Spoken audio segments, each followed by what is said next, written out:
ప్రేక్షకులకు నమస్కారం. ADN news TV మనదర్శి మన local channel. ADN news TV ప్రేక్షకులకు నమస్కారం. వార్తలు చదువుతుంది మీ ప్రసన్నారాం.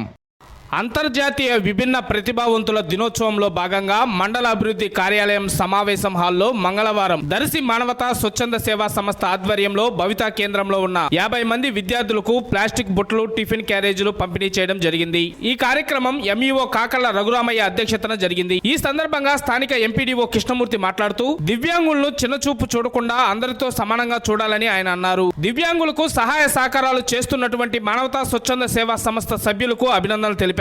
దివ్యాంగులకు తమ సమస్యల కొరకు తన వద్దకు వస్తే పరిష్కరిస్తానని ఆయన ఈ సందర్భంగా తెలిపారు. మానవతా స్వచ్ఛంద సేవా సంస్థ అధ్యక్షుడు దేవతి వరప్రసాదరావు మాట్లాడుతూ ఈ సంస్థ ద్వారా పేదవారందరికీ సహాయ సహకారాలు అందిస్తామని ఆయన తెలిపారు. ఈ సంస్థలో చేరడం నాకెంతో సంతోషంగా ఉందని ఆయన ఈ సందర్భంగా పేర్కొన్నారు. లయన్స్ క్లబ్ ఆఫ్ దర్శి స్నేహ జిల్లా ఎన్విరాన్మెంట్ చైర్పర్సన్ కల్లూరి విద్యాసాగర్ రెడ్డి మాట్లాడుతూ లయన్స్ క్లబ్ ద్వారా దివ్యాంగులకు సహాయ సహకారం అందిస్తామని ఆయన చెప్పారు. Gitanjali glamour school director Keshava Reddy మాట్లాడుతూ చదువుకోవడానికి స్తోమత లేని పేద దివ్యాంగులకు ఉచితంగా గీతాంజలి గ్లామర్ స్కూల్లో చదువు చెబుతామని ఆయన ఈ సందర్భంగా తెలిపారు. అనంతరం సంఘ సేవకులు జీవి రత్నం మాట్లాడుతూ దివ్యాంగులకు కూడా కేబినెట్ లో సముచిత స్థానం కల్పించారని ఆయన ఈ సందర్భంగా పేర్కొన్నారు. ఈ కార్యక్రమంలో దనిరెడ్డి వెంకటరెడ్డి, చందు వెంకట్రావు, ప్రిన్సిపల్ గోపాలుని సుబ్రహ్మణ్యం, పూసల ఓబయ్య, సుశీల, వై వెంకటరెడ్డి, విభిన్న ప్రతిభావంతులు తదితరులు పాల్గొన్నారు. చక్కగా చదివించండి, వారిని మానసికంగా వాళ్ళకి ధైర్యాన్ని ఇవ్వండి, ఖచ్చితంగా వాళ్ళు ఎదుగుతారు.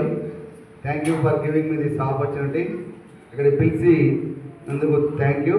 మా మానవతా సంస్థ తరఫున బాక్సులు అవి అడిగారు. అదేవిధంగా ఎవరైనా చక్కగా చదువుకునే పిల్లలు హ్యాండిక్యాప్డ్ వాళ్ళు ఉన్నా సరే ఎంఈఓ గారి ద్వారా కానీ మీరు పేరెంట్స్ కానీ ఎవరైనా వస్తే మా వంతు మేము ఫీజు తీసుకోకుండా అయినా చదువు చెప్తామని చెప్పేసి సభాముఖంగా